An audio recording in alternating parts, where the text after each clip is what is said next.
Break के बाद आप सभी का स्वागत है। मैं हूं आपके साथ महिमा सिंह कंवर। बुलेटिन की शुरुआत करेंगे इस वक्त आ रही एक बड़ी खबर के साथ। इस वक्त की बड़ी खबर आपको बताने जा रहे हैं, चंडीगढ़ से आ रही है।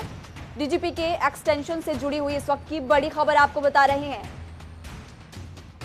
एक्सटेंशन पर गृह मंत्री ने एक और चिट्ठी लिखी है। तो एक्सटेंशन से जुड़ी हुई इस वक्त की बड़ी खबर आपको बता रहे, जहां पर अनिल विज ने डीजीपी को अयोग्य बताया है। अधिकारियों पर डीजीपी का कंट्रोल नहीं, उन्होंने अपनी चिट्ठी में यह लिखा है। तो गृह मंत्री अनिल विज की तरफ से पत्र में किसान आंदोलन का भी जिक्र किया गया। आपको बता दें कि चंडीगढ़ से इस वक्त की बड़ी खबर आपको बता रहे, जहां पर आंदोलन में नहीं संभाल पाए कानून व्यवस्था, तो फिर से नए डीजीपी की नियुक्ति की मांग की जा रही है। इसी बीच तो डीजीपी के एक्सटेंशन से जुड़ी हुई इस वक्त की बड़ी खबर आपको हम बता रहे हैं, जहां पर एक बार फिर से एक्सटेंशन पर गृह मंत्री की तरफ से एक और चिट्ठी लिखी गई है। एक और चिट्ठी में उन्होंने लिखा कि अनिल विज ने डीजीपी को अयोग्य बताया। अपनी चिट्ठी में उन्होंने ये भी लिखा इस बाबत, उन्होंने ये लिखा कि अधिकारियों पर डीजीपी का कंट्रोल नहीं है। इसी के साथ साथ अनिल विज ने यह भी कहा कि पत्र में इस सहयोगी पवन सिंह जुड़ चुके हैं। पवन, एक बार फिर से गतिरोध की स्थिति बन चुकी है, जिस तरह से गृह मंत्री की तरफ से एक बार फिर से चिट्ठी लिखी गई है। जी बिल्कुल, हरियाणा में डीजीपी की नियुक्ति को लेकर विवाद जो है वो लगातार बढ़ता जा रहा है। हरियाणा के गृह मंत्री अनिल विज जो है वो लगातार ये कह रहे हैं कि डीजीपी का कार्यकाल जो है वो 2 साल का था, उनका कार्यकाल खत्म हो गया है। ऐसे में अब उनको एक्सटेंशन ना देकर नए डीजीपी की नियुक्ति की जानी चाहिए। और हरियाणा के मुख्यमंत्री मनोहर लाल ये कह रहे हैं कि डीजीपी को केंद्र से एक्सटेंशन मिल गई है, लिहाजा अब वो डीजीपी के पद पर फिलहाल बने रहेंगे।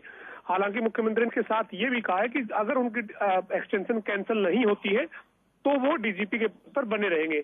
ऐसे में अब हरियाणा के जो गृह मंत्री हैं अनिल विज, उन्होंने अपने तेवर जो है वो साफ कर दिए हैं और उन्होंने चिट्ठी जो है वो लिखी है हरियाणा के मुख्यमंत्री के माध्यम से। उन्होंने केंद्र को चिट्ठी लिखी और उस चिट्ठी में अनिल विज ने ये कहा है कि डीजीपी जो है वो कानून व्यवस्था को दुरुस्त रखने में नाकाम साबित हुए हैं। और अनिल विज ने यह भी कहा है कि जो किसान आंदोलन चल रहा है उसमें जिस तरीके से कानून व्यवस्था बिगड़ी उसके लिए डीजीपी मनोज यादव जिम्मेदार है। और साथ ही अनिल विज ने एक पैनल जो है वो भेजते हुए ये कहा है कि इन पैनल के जो आईपीएस अधिकारी है इनमें से जो डिजर्व करता है, जिसके लिए सीनियरिटी बनती है, उसको प्रदेश का डीजीपी नियुक्त किया जाए। तो ये अब जो है वो गतिरोध और ज्यादा बढ़ता हुआ दिख रहा है। एक तरफ मुख्यमंत्री मनोहर लाल कह रहे हैं कि केंद्र की एक्सटेंशन डीजीपी मनोज यादव को केंद्र से भी मिल चुका है और हरियाणा सरकार पहले ही आदेश जारी कर चुकी है कि जब तक जो नए डीजीपी की नई नियुक्ति नहीं होती है तब तक ये बने रहेंगे।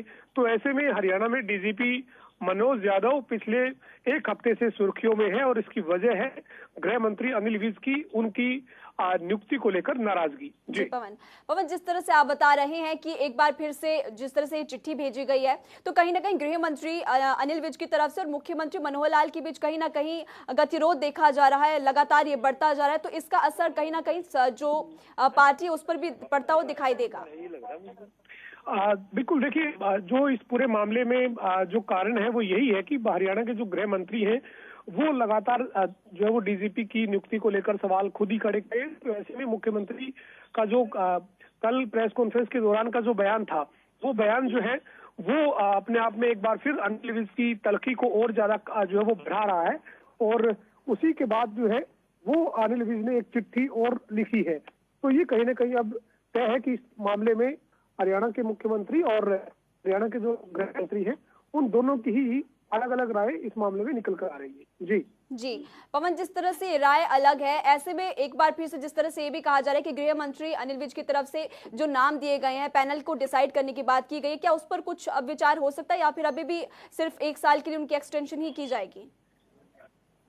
देखिए, ये जब अभी विवाद के लगातार बढ़ते हुए के जो कारण बने हैं उन कारणों में से एक कारण ये भी है कि जो मनोज यादव हैं वो जो हरियाणा के डीजीपी हैं वो हरियाणा के गृह मंत्री के साथ उनके जो एक मंत्री होने के नाते, गृह विभाग के मंत्री होने के नाते उनके साथ जो संबंध है डीजीपी के साथ, उनमें कोई बहुत ज्यादा वो अच्छे संबंध नहीं कहे जा सकते, क्योंकि लगातार मनोज यादव की कार्यशैली पर अनिल विज जो वो सवाल खड़े करते रहे हैं। और जो पैनल भेजा गया है उस पैनल में से कोई नियुक्ति हो जाएगी, ये इतना जल्दबाजी में भी नहीं हो पाएगा, क्योंकि इसके लिए यूपीएससी के पास जो है वो पैनल जाएगा, वहां से सुप्रीम कोर्ट की जो गाइडलाइन है उन गाइडलाइन को ध्यान में रखते हुए यूपीएससी को तय करना है। लेकिन इसी बीच जो केंद्र सरकार की तरफ से जो एक एक्सटेंशन का पत्र जारी हुआ है मनोज यादव के साथ जुड़ा हुआ, वो कहीं ना कहीं एक बड़ी अड़चन है कि फिलहाल जो पैनल भेजने की या भेजे जाने की बात हो रही है उसके ऊपर अंतिम फैसला कैसे ऐसी स्थिति में लिया जा सकता है। जी पवन आप हमारे साथ बने रहिए। इस वक्त हमारे साथ न्यूज रूम से हमारे सहयोगी भविष्य त्यागी भी जुड़ चुके। भविष्य, इस तरह के जब मामले सामने आते तो कहीं ना कहीं विपक्ष को एक बार फिर से बोलने का मौका मिल जाता, तो कहीं ना कहीं बैठे बिठाए मौका मिल रहा है विपक्ष को बात करने का। देखिए महिमा, विपक्ष को तो मौका मिल ही रहा है, लेकिन अनिल विज का जो ये पत्र अब सामने आया है, मिनिस्ट्री ऑफ होम अफेयर्स को जो अनिल विज ने ये पत्र लिखा है, क्योंकि एक आईपीएस अधिकारियों की जो लिस्ट है, एक पैनल जो है वो पहले ही गृह मंत्रालय जो है उसकी तरफ से, हरियाणा गृह मंत्रालय की तरफ से केंद्रीय गृह मंत्रालय को भेजा जा चुका है, यूपीएससी को भेजा जा चुका है, और उनमें से एक डीजीपी को अपॉइंट करने के लिए अपील जो है की जा चुकी है। लेकिन उसके बाद इस तरह का देखिए लेटर, जिसमें लेटर में खास बात यह है कि अपील की गई है कि जल्द से जल्द नए डीजीपी की नियुक्ति की जाए, ये बात कही गई है। इसमें लिखा गया है, the process of appointment of new DGP is finalised as at the earliest, यानी जल्द से जल्द उनकी नियुक्ति की जाए। लेकिन इसके अलावा जो आरोप हैं, इसमें कई गंभीर आरोप मौजूदा डीजीपी मनोज यादव पर लगाए गए हैं। देखिए, अगर पत्र की भाषा को पढ़ें महिमा, तो काफी गंभीर आरोप, क्योंकि उन्होंने लिखा है कि he is an incompetent officer, यानी कि अयोग्य करार सीधे सीधे तौर पर गृह मंत्रालय की तरफ से डीजीपी मनोज यादव को कहा गया है। इसके अलावा एक लाइन यहां पर मैं कोट करना चाहूंगा, ये लिखी गई है, he has no control over officers of his department, यानी कि अधिकारियों पर, जो पुलिस अधिकारी हैं उन पर डीजीपी मनोज यादव का कोई कंट्रोल नहीं है। और देखिए, जिस तरह से हाल ही में पूरे देश में किसान आंदोलन की तपिश है, हरियाणा से जो शुरुआत हुई थी, क्योंकि पंजाब से जब किसान हरियाणा होते हुए दिल्ली की तरफ कूच कर रहे थे, उस वक्त कहीं ना कहीं किसानों को रोकने की कोशिश की गई थी। लेकिन उस मामले का जिक्र करते हुए भी अनिल विज, या यूं कहें कि गृह मंत्रालय की तरफ से ये जो चिट्ठी लिखी गई है, इसमें जिक्र किया गया इस बात का, और ये लिखा गया, the way he has mismanaged the farmers agitation, it is not in the interest of state to continue him as DGP, यानी कि जिस तरह से किसानों का जो एजिटेशन है वो मिसमैनेज किया गया पुलिस की तरफ से, डीजीपी की तरफ से, अब इसको देखते हुए उनको डीजीपी के तौर पर और जिम्मेदारी नहीं दी जा सकती प्रदेश में। तो देखिए, कई गंभीर आरोप इस पत्र में हैं। और दूसरी तरफ देखिए, एक तरफ हरियाणा सरकार की तरफ से एक्सटेंशन दिया गया डीजीपी मनोज यादव को, वहीं गृह मंत्री अनिल विज ये गंभीर आरोप लगा रहे हैं। तो कहीं ना कहीं कन्फ्लिक्ट जो है वो दोनों तरफ दिखाई दे रहा है, एक तरफ मुख्यमंत्री, दूसरी तरफ गृह मंत्री है, तो एक कन्फ्लिक्ट दोनों के बीच यहाँ पर दिखाई दे रहा है। और देखिए, ये कोई पहली बार नहीं है, ये कोई पहली बार नहीं है जब इस तरह के कन्फ्लिक्ट के मामले सामने आए हों।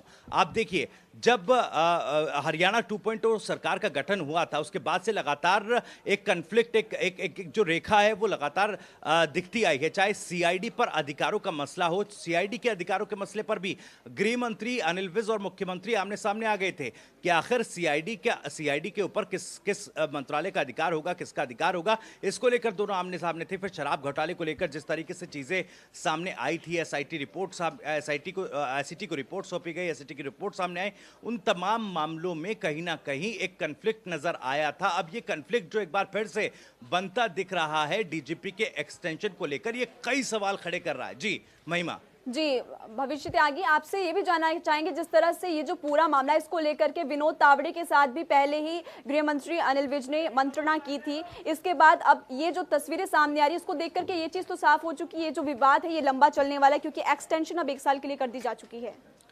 देखिए, विवाद तो ये काफी समय से चल रहा है। अगर कन्फ्लिक्ट की हम बात करें और अगर केवल डीजीपी मनोज यादव के एक्सटेंशन को लेकर बात करें, क्योंकि देखिए 1 साल तक के लिए एक्सटेंशन उनको दिया गया है, लेकिन इस पत्र में जो जिक्र किया गया है, क्योंकि हो सकता है कि अगर उससे पहले यूपीएससी की तरफ से कोई नाम सामने कर दिया जाए, उसको कोई नया डीजीपी नियुक्त कर दिया जाए, तो जो है मनोज यादव को रिलीव भी किया जा सकता है, ऐसा इस पत्र में जिक्र किया गया है। तो कहीं ना कहीं कोशिश गृह मंत्री अनिल विज की यही है कि केंद्रीय गृह मंत्रालय यूपीएससी को पत्र लिख करके कार्रवाई के जरिए जल्द से जल्द हरियाणा को एक नया डीजीपी मिले।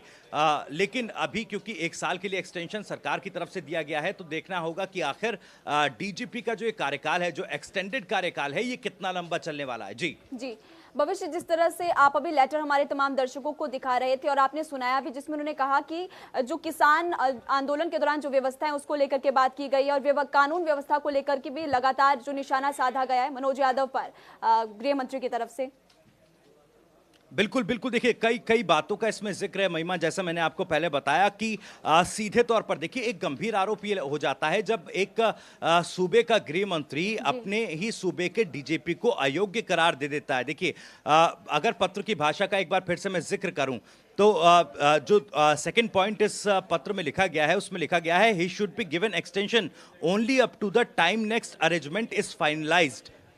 अगले इंतजाम होने तक ही उनको एक्सटेंशन दिया गया है। ये इसमें उल्लेखित करते हुए इस पत्र में लिखा गया है, यानी कि कब तक क्या 1 साल का जो एक्सटेंशन पीरियड है वो डीजीपी मनोज यादव पूरा कर पाएंगे या नहीं, इस पर अभी संशय बरकरार है।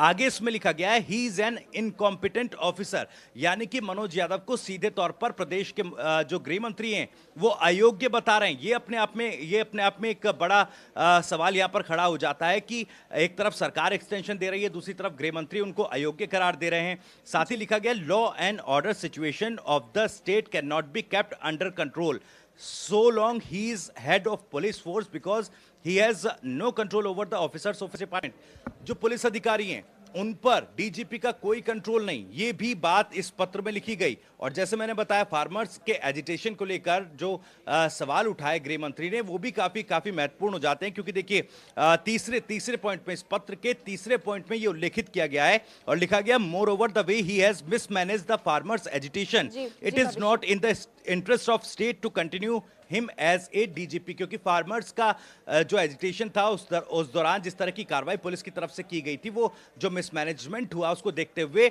मनोज यादव को डीजीपी के तौर पर आगे जो है जिम्मेदारी नहीं दी जा सकती, स्टेट के साथ उनको कंटिन्यू नहीं किया जा सकता। तो बहुत बहुत शुक्रिया आपका इस तमाम जानकारी के लिए, आपका इस तमाम चर्चा के लिए। तो जिस तरह से एक्सटेंशन से जुड़ी हुई इस वक्त की बड़ी खबर आपको हम बता रहे हैं, जहां पर गृह मंत्री की तरफ से एक बार फिर से चिट्ठी भेजी गई है। अपनी चिट्ठी में उन्होंने डीजीपी को अयोग्य करार दिया है और आपको हमने चिट्ठी भी दिखाई और उन्होंने क्या कुछ लिखा है वो भी हमें आपको सुनाया।